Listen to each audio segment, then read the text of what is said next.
we had a 50 basis point drop or 75 basis drop in fixed rates on offers. We had 17 offers on every house. You couldn't move fast enough. It's so funny that the market moves so quickly or short period of time. So you're going to sit on the sidelines to wait for rates to come down and prices to jump 100,000? Yeah. By the time you get geared up and ready to get into the market, now you've missed out on that opportunity. That's true. You know it's going to happen. It's just a question of when. What we don't know is when, because we don't know what the Bank of Canada is going to do with their rate. Yeah. But we do know it is going to happen.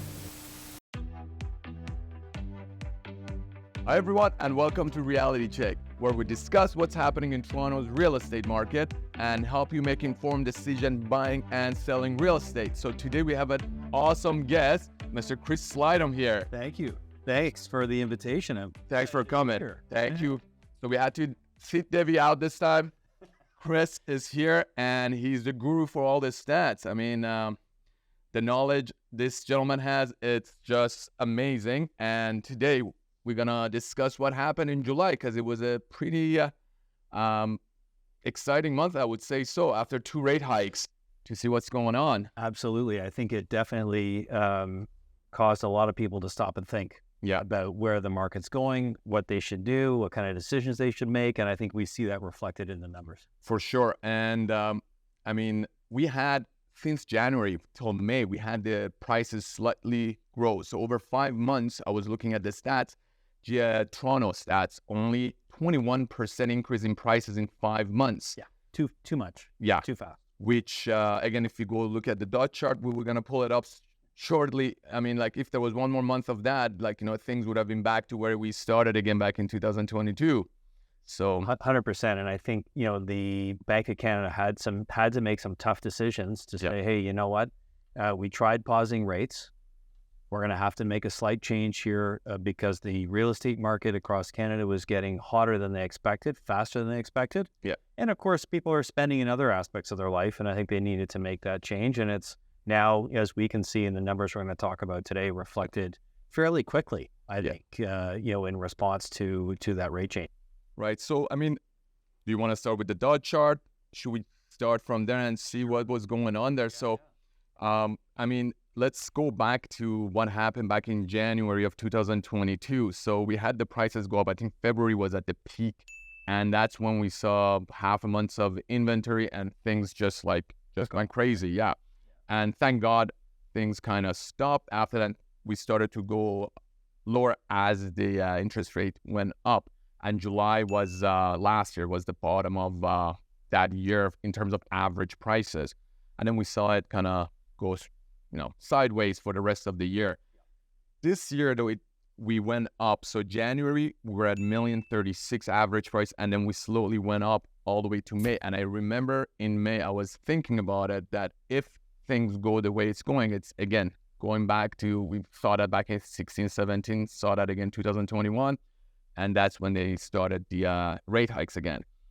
So June, the average price didn't drop as much, but July, we had a huge price drop. I mean, like, we see it right here that I think let's go back to June and see the average price in June was at $1,182,000, and we dropped to $1,118,000 in 1 month, and we all felt it. I mean, yeah, I agree. And I think that, I mean, one big thing we have to take into account is we have about 25 or 30% fewer transactions happened in July than June. So we had less transaction volume. And in generally, when the transaction volume slows down, average prices start to get reflected. I would caution everybody to not panic about that change in price, because it seems like a lot in a short period of time. I think it's just more a stabilization of prices.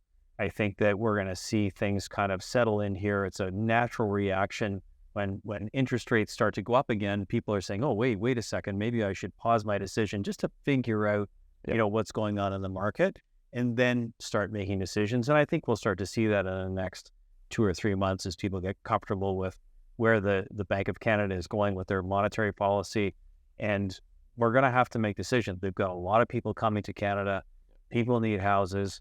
People may pause their decision as they digest this rate change, but then you'll start to see it go. What we did notice and about what happened here is, as sales volume started to slow down, inventory started to grow. And so we're creeping up to close to 3 months of standing inventory, which is getting more towards a balanced market, which really is what we need. Yeah. So, I mean, like, I wanted to talk about that as well, because last year we got just over 3 months of inventory. It was around July, and Right. things started to slowly go down again because I don't see people not buying. The reason is, first of all, we got a lot of immigration coming just to the Toronto region alone. And the fact that right now the number again creeped up, and it's funny actually, Justin, we're talking about it, I think last month, and I kind of saw that coming, and I said, you know, we're probably gonna in July and August hit around 3 months of inventory. I don't see it go over like, you know, to 5 months of inventory because there is a lot of demand. Like, you know, prices are gonna come down to a certain level when people are gonna be like, okay, you know what? At this price, when I'm gonna pull the trigger and I'm buying, and we saw that happen last year. But right now we're around 3 months of inventory. Do you think it's gonna go up in August? That's a great question. And I wish I could, say guaranteed it's going one way or the other. It feels like it may go up a little bit. Yeah. But I agree with you. When we get into this level, either what happens is some sellers say, you know what, I'm not going to get enough for my house that I originally planned. So I'm just going to keep it. It's great real estate. I've owned it for a while. I don't need to sell. I'll hang on to it. They take some of that inventory off the market. Yeah. On the other hand, buyers will start to step in as they see prices kind of cool back down to a level that seems more reasonable based on today's rate environment, and they'll start to get more active. And so the balance between those two tends to keep inventory in around that 3 month level. Yeah. Well, I think a lot of people will probably some people will probably wait until September and that rate announcement to see what the Bank of Canada does next. Yeah. There's some good indication that inflation is starting to get under control. The slowing down of our market here to a more healthier, sustainable level is a good sign for the Bank of Canada. If they hold the rates in September, that'll give folks confidence that, hey, you know what, maybe we're finally done our rate increase cycle. We can confidently go and buy a home for our family, and you'll see more buying start again. So that's what I think is the key factor, people realizing there's not going to be any more interest rate hike. Because right now there's chatter about, oh, there might be another rate hike. And a lot of people, I think, pause their decision because from what I see is they don't want to be the one buying a house and the next house sells lower than what they paid. And fair. Yeah. And because of that, and it has that snowball effect, because we see it like back in May in Oakville, for example, there was a lot of multiple offer again. It's starting to happen.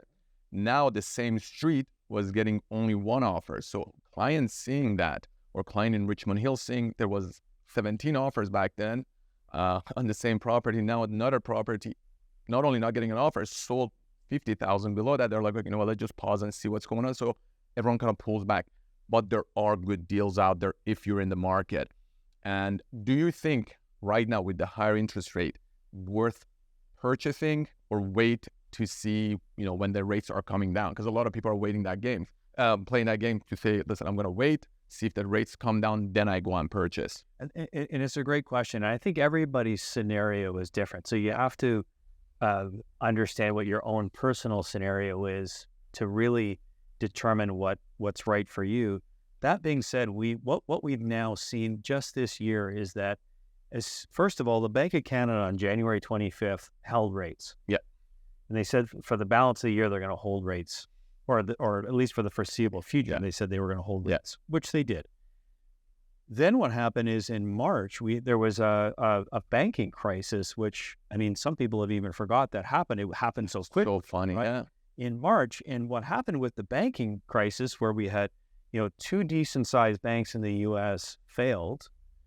Credit Suisse, one of the largest banks in the world, had to be absorbed. Yeah. And so all of a sudden, what happened is the bond rate started to retreat, which means, and that's how, of course, they price mortgage rates. Yeah. So we actually had a fixed rate mortgages drop of about 50 to 75 basis points in March. As soon as that happened, you saw what happened to prices. All of a sudden, prices jumped 15%. I think what I'd hope people think about anyway is, do I want to secure a home in a market where I can maybe negotiate a little harder because there aren't as many buyers? There aren't, like you just referenced, 17 bidders lining up for every house. So now I can negotiate, maybe I'm going to pay a little more interest for a while, but I've bought the house, the property. Like my purchase price isn't changing. I did a great job. I chose to buy it at the right time. I'll take maybe a shorter term interest rate or even a variable rate, even though they're, pricey right now, but I'll absorb that extra 50, 75, 100 basis points right now. And then in maybe 6 or 12 months, or even 18 months from now, or 24 months from now, if interest rates start to drop, then I'll fix a new rate. But I've saved my money in my purchase price, which could be tens of thousands of dollars worth of savings versus an extra $1,000 a month, let's say, even if it's even $1,000 a month for 2 years. You could save 10, 20, 50, 30, $100,000 on your purchase price. That to me is a better strategy, because you're never going to make up for that purchase price except buying it at the right time. That's so true. That's so true. Because if you actually because we did the math for a few clients, and in York region, some pockets were hit from the peak, they're down $500,000, and even around February and March, you could find deals that were still lower than in January that were bought in back in November. So I'm like, listen, in this specific deal, you're saving $60,000, $70,000. Let's run the math, see what the rates are. You're paying maybe another $20,000, $24,000 higher in the next year, 2 year, or whatever it is. But when you refinance, you get that back. Hopefully the rates will come down. But this is, I think, is really good strategy. If you are buying in this market, try to go with a 1 or 2 year term, see what happens. Because I don't think the rates are going to stay at the levels they're at right now. And if you're getting a 2 year mortgage right now, I was actually talking to a mortgage broker right now. I think, I don't want to put rates out, but they're much reasonable than maybe 3 year right now, or or definitely better than a variable right now. Yes. And what will happen is they were saying, okay, so if you're getting a 2 year, at a year and a half mark, you can go and, change the rate, because you get 6 months before the actual date, you can go and if there's a better deal, get it. So to me, I'm like, okay, especially right now, July and August is a good time to purchase, because a lot of people are away. This is actual first year out of COVID that everyone's going anywhere. They come without any restriction. Even last year, there was a bunch of restriction. So there are good deals out there, and we're seeing it firsthand. I'll give a good example. In Richmond Hill, a house that was backing onto a ravine. A few months ago, I think it was back in April or May, sold for around $1,750,000. 2 doors down, came on the market, same quality of finishes, same house, backing onto the same ravine. And I thought, my client is like, listen, how much? I'm like, technically, with the way I'm seeing it, it's going to be minimum that or higher. Offer dates come, no one goes to the house. What they did was they kept the price the same as what they had it. It ended up selling $70,000 or $75,000 below the last sale. So, that's pretty good saving. That's fantastic. And the only way as a buyer you're going to find those opportunities is if you're looking.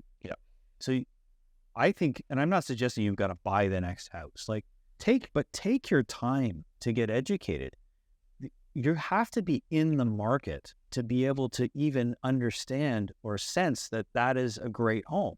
So I think you risk missing an opportunity. Again, I'm not suggesting you've got to rush out and buy something today, but if you are contemplating a home, or you need a home for your family, or you want to make an investment in real estate, the only way you're really going to know if you've got an opportunity is if you're in the market, engaged, looking, watching what's selling, looking at properties, saying, oh, that sold for that. That's interesting. Okay, it wasn't perfect for us, but now I have a sense of what that value is, so that when something does come up where you go, oh, wow, I've seen a bunch of properties now. I've been physically in them. I've walked them. I've been on the property. I know how they feel. I know how the layout works, why somebody might have wanted it or not wanted it. When you walk in that property that really works for you and the timing works for you, then you're going to make a really, really good decision.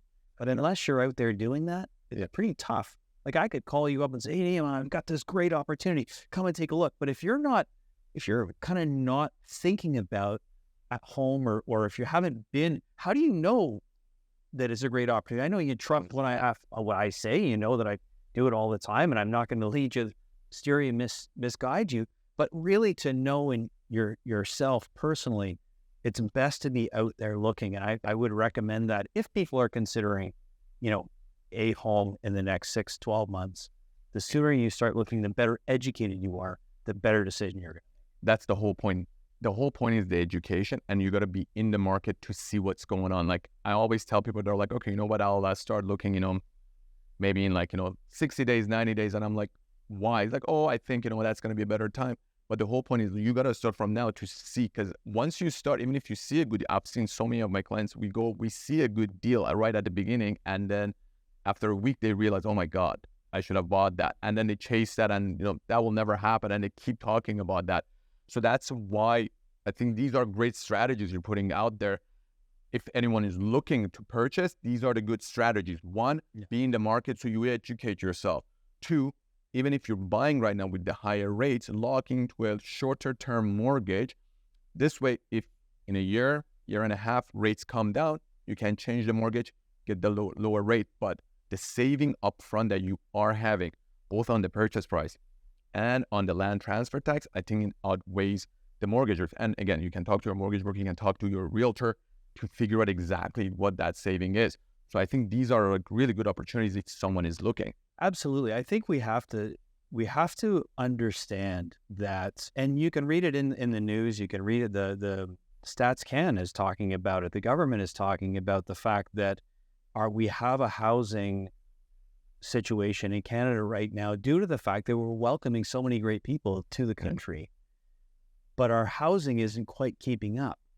So if we know that there's an inherent need for housing, as soon as confidence returns in the direction of the Bank of Canada's, financial policies, so that people are confident that rates aren't going to continue to go up. We saw it, as I said, we just talked about it in the spring. We had a 50 basis point drop or 75 basis point drop in fixed rates. And all of a sudden, we had 17 offers on every house. You couldn't move fast enough.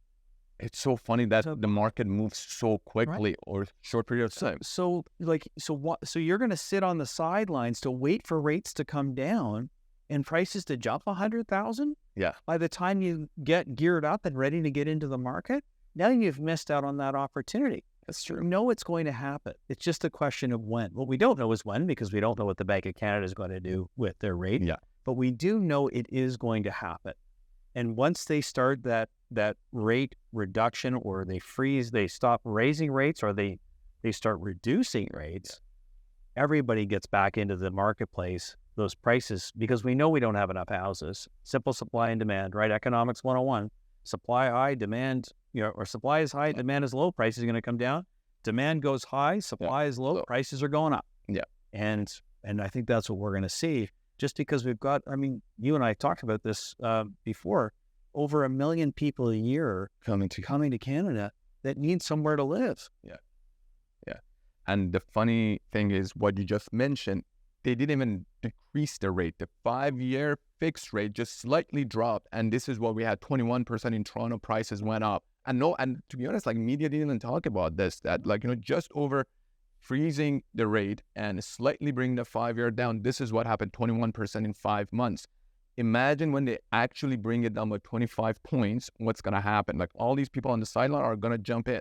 We're closing a condo a couple of days ago. I was there because there were tenants in there. I got the keys. And as I was coming out, the condo is a 2-bedroom condo, around 850 square feet, $1 million. Yeah. And I'm walking out of this condo, and when I close the door, I'm in the hallway. I'm like, oh my God, this thing is $1 million. And I remember when they were pre-selling that condo. They were pre-selling it for $350, $380. And I remember specifically, there was a realtor back then. He's like, okay, you should buy it. I'm like, who would spend $360,000 to buy in a condo? You could go buy a house, in Woodbridge, for $360,000. And I'm like, right now it's $1 million, and they're still selling in this market. So that goes to show the strength of Toronto's market to begin with, and how this market, even with this much interest rate hike, there's still good demand. And if you're in the market to be purchasing, now there are good times, because you don't want to go back to where there was 20 people waiting in the line to purchase a house, and you're bidding on it, not knowing what you're even bidding against. So that is a good factor to look at. Couple of things I want to mention. Just looking at the stats. As the market slows down slowly. We see the days on the market rise. But last year, in January of 2023, we had about 29 days of, it would take about 29 days to sell. Now we're still about 17. So it's still like selling pretty quickly. The average price came down slightly. The months of inventory has gone up. We have about 15,300 active listings. And, it's almost the same as what we had last year. The sales have gone up. We have about 5,200, but 5,200 that we have right now in the last 4 months is the lowest we've had in terms of sales. And I think in August, I don't think it's going to jump up. I think it's going to be in around the same thing, hovering. But it would be interesting to see what happens in September, but after the rate announcement. But overall, where do you think for the rest of the year the market is going to go? Are we going to have the craziness that happened again, like the first quarter of the year, like it suddenly, the market picked up? Or do you think it's all going to be dependent on what happens with the Bank of Canada in September? I think that's the answer right there. Yeah. I think it depends on interest rates and the Bank of Canada policy. Yeah. So if there's an event that happens that we can't see right now, like whether there's a bank failure or something happens around the world that causes the bond rates to drop, and in conjunction with that, mortgage rates, then I think people would come back into the market. If once Bank of Canada makes a decision on what they're going to do with their policy, I think that brings people back into the market, or it causes them to sit on the sidelines, depending on what direction they go. And so I think we need to wait and see what that looks like. I think we have to remember, Nima, too, is that real estate is a long-term purchase. That is so key. Right? I think that's the way. We're not, and you said this back when the market was going crazy, people are day trading. Day trading, right? Yeah, I remember. Which is crazy. Yeah. What was going on? It was a wild time. Yeah. But that's really not what real estate is about. Real estate is about buying. And that's how it should be viewed as. Exactly. And when you view it that way, right? Everything is fine. I mean, like, that's exactly what I always tell people. I'm like, okay, you know what? Right now, you're looking at getting this property 5,000, 6,000 below, and you're losing out on a deal over this. And sometimes this is what it comes down to, like people's egos, in my opinion, getting in the way. But when you look at the long term, I'm like, just imagine, don't even go 10, like 3 years from now, they're going to tell you you're going to pay 100 grand more, probably on this condo. And you're going to be right now, like just nickel and diming, we're at $5,000, $6,000. Look at, is this location working for you? Is this condo affordable for you? You're going to be comfortable with the payment? Then just go ahead. And again, you're not married to it. Like 2 years down the road, sell it, upgrade to another property. That's how it is. The other thing I want to just talk about briefly is we track the average prices for detached in Toronto and York region, because for me, it's interesting to see what's going on. So right now in Toronto, the average price for detached is sitting at $1,641,000. Last month, it was sitting at $1,785,000. The month before it, when I would say like peak of the market this year, 1.9 million. So from 1.9 million, now we're down to 1,641,000. So why would something like this drop so much in Toronto? Yeah, it's a great question. And I think we have to, it's worth pointing out because it can be a little confusing because people look at, well, prices have dropped 300,000. Yeah, exactly. They haven't. No, we know that.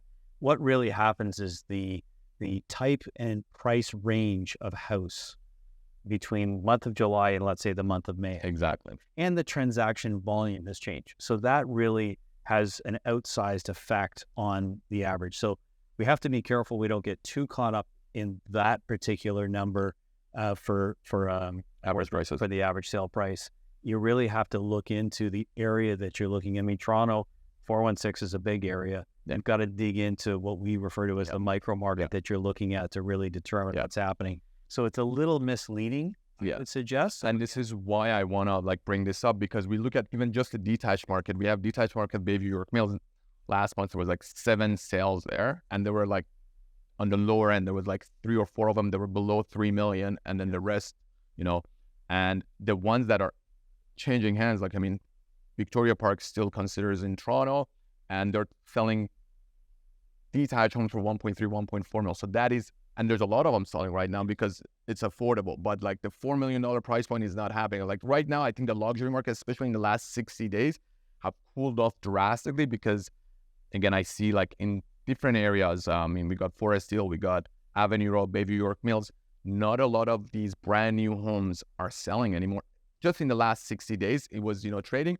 But these are the reason why you see sometimes a drop in an average price. It's not necessarily that, oh my God, 300,000 has dropped from my property. No, these are the smaller homes are trading. So that's why you got to look at the market in micro segments, each area for itself. And that is so key to look at. And in York region, the same thing. Overall average prices have come down, but again, that's given because of the interest rate hike. Anything else we should consider, if someone is in the market looking at stats, and just overall any advice? Yeah, and I think you've really done a great job at making some clear points there, is that this, real estate, these are big purchases. I don't care what price point you're at, it's a lot of money. And when you're looking to spend and invest in an asset like real estate, which is, as we just talked about, not a day trader's, you can't easily trade these assets. You want to make really high quality decisions. The only way you can make a high quality decision is by better understanding these stats. Exactly. And so make sure that you speak to somebody, obviously like yourself, who understands the math, who understands it, who can dissect it for you. That's the advice I give everybody. Find a professional who understands and studies the stats and can help you determine, is now the right time? And maybe it isn't. Right. Maybe after you look at the market and you study what's going on. But what I would be, too bad for people is if they're sitting at home, or if they're, at work and they read a headline or a friend, or they're at a barbecue this weekend for a sunny summer weekend, and their friend makes a comment about, oh, real estate's this or real estate's that, and they just go with it. And they just, oh, well, that's a smart person and must know what they're talking about. Yeah, okay, well, I guess real estate is this or that, without really studying it, because that's where you miss an opportunity for yourself. And yes, it's tough to make bold decisions at times where there's uncertainty. It always is. Yeah. But it's in those times that you can actually find the best opportunities. As Warren Buffett says, you got to sell when other people are buying and buy when other people are selling. 100%. So if there's fewer buyers in the market, that's when you want to be in the market. Yeah. Like you said earlier, do you want to line up with 17 other people to fight for a house? Yeah. Or would you rather go out and have the opportunity to educate yourself, take some time to study the market, not line up with 17 other people? Sure, maybe you're going to pay a little higher interest rate in the near term. Yeah. But you're going to buy well and have a great opportunity to buy what you need, and at the end of the day, do really, really well. That was a great advice. Thank you, Chris. And again, thank you for coming today, because this was really insightful, especially for those people who are looking to purchase in this market. Just before we finish, I want to make sure that you guys also watch the pre-construction segment we talked about with Nick Rizzuto about power of buying pre-construction. In this market, it could be a good opportunity because you buy it, you don't have to get the mortgage. Some of these projects are finishing in a year and a half, 3 years. So this could be a right move for you if you cannot get approved for a mortgage right now, or it's not the right time to buy. You can save up and get those. If you guys found this episode useful, please make sure to hit that subscribe button, like and share with your friends, and we'll see you next time. Thank you, Chris. Thank you for coming. Thanks. Appreciate it. Thank you.